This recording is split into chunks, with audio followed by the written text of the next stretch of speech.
नमस्कार दोस्तों। तो आज हम आपको सुनाने वाले हैं मौनी अमावस्या की कहानी। साथ ही हम आपको बताएंगे कि 2024 में मौनी अमावस्या कब है और इस दिन हमें क्या क्या करना चाहिए। सबसे पहले हम लोग जान लेते हैं मौनी अमावस्या की कहानी।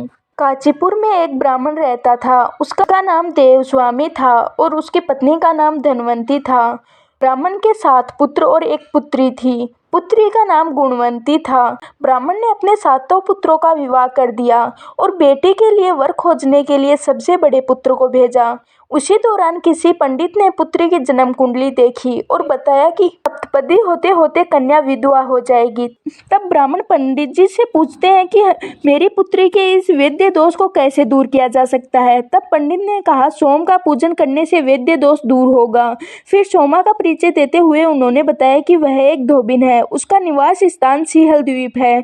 उसे जैसे तैसे करके आप प्रसन्न करो और गुणवंती के विवाह से पूर्व यहाँ बुला कर लाओ। तब देवस्वामी ने अपने छोटे पुत्र और अपनी पुत्री को सिंहल द्वीप जाने के लिए भेज दिया। वो दोनों सागर तट पर पहुंच गए। दोनों सागर पार करने की चिंता में एक वृक्ष की छाया में बैठ गए। इस पेड़ पर एक घोंसले में गिद्ध का परिवार रहता था, लेकिन उस समय घोंसले में सिर्फ गिद्ध के बच्चे ही थे और उनकी माँ कहीं गई हुई थी। गिद्ध के बच्चे भाई बहन की क्रियाकलापों को देख रहे थे। सायंकाल के समय उन बच्चों की माँ आई तो उन्होंने कहा कि तुम लोगों ने भोजन किया। तब वह बच्चे अपनी माँ से बोले, नीचे 2 प्राणी सुबह से भूखे प्यासे बैठे हैं। जब तक वे कुछ नहीं खा लेते तब तक हम भी कुछ नहीं खाएंगे। तब दया और ममता के वशीभूत गिद्ध माता उनके पास गई और बोली, मैंने आपकी इच्छाओं को जान लिया है। इस वन में जो भी फूल फल कंदमूल मिलेगा मैं आपको ला कर दूंगी। आप भोजन कर लीजिए और सुबह मैं आपको सागर पार कर सिंहल द्वीप की सीमा पर पहुंचा दूंगी। और तब वो दोनों भाई बहन माता की सहायता से सोम के यहाँ पहुंच जाते हैं, जिसके बाद वे सुबह उठकर सोमा का घर झाड़ कर लिप देते हैं। कुछ दिन इस प्रकार ही चलता रहा। एक दिन सोमा ने अपने बहुओं से पूछा, हमारे घोन को कौन बहारता है और कौन इसे लिपता पोतता है।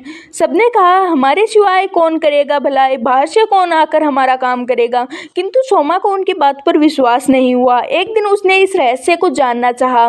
वह सारी रात जागी और सब कुछ प्रत्यक्ष देखकर जान गई।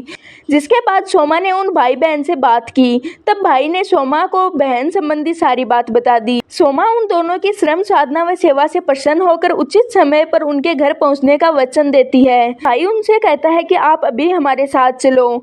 तब सोमा मान जाती है। उस समय सोमा अपने बहुओं से कहती है कि मेरी अनुपस्थिति में यदि यहाँ पर किसी का देहांत हो जाए तो उसके शरीर को नष्ट मत करना, बल्कि मेरा इंतजार करना।